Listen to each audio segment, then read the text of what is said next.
ધરમપુર અને કપરાડામાં કુદરતી સૌંદર્ય સોળે કળાએ ખીલ્યું. ચોમાસાની ઋતુમાં નગરમાં આવી ઘટના હતી, અમદાવાદ બીજે મેડિકલ કોલેજમાં આવી ઘટના હતી. આપણે ચોક્કસ એક્શન લીધા હતા, પરંતુ આ ત્રીજી ઘટના બની રહી છે. લાગતું નથી કે રાજ્યવ્યાપી કોઈ ખાસ વિશેષ અમે રાજ્યવ્યાપી આંદોલન સ્વરૂપે ચલાવી રહ્યો છું. પોતે ત્યાં જઈને 2-3 કલાક વિદ્યાર્થીઓ હારે સંવાદ કરું છું.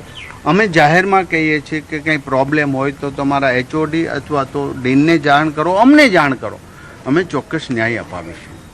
નમો મૈત્રી સંવાદ કાર્યક્રમ રાજ્યભરમાં થશે. નમો મૈત્રી સંવાદ કાર્યક્રમ રાજ્યભરમાં થશે. નમો મૈત્રી સંવાદ જામનગર, સુરત, સ્મીમેર અને અમદાવાદ બીજા મેડિકલ કોલેજની અંદર પૂર્ણ થયા છે. હવે અન્ય મેડિકલ કોલેજની અંદર હું પોતે જઈને આ સમજાવું છું, કારણ કે એક બાળક ઉપર જ્યારે એક વિદ્યાર્થી ઉપર જ્યારે રેગિંગ થાય અને એક કરે છે, એકને સસ્પેન્ડ કરવો પડે છે અને એક માનસિક રીતે ડિસ્ટર્બ થાય છે, તો આ બંને બાબત દુઃખદ છે. ડૉક્ટરને સસ્પેન્ડ કરવા એ બિલકુલ યોગ્ય ન ગણાય.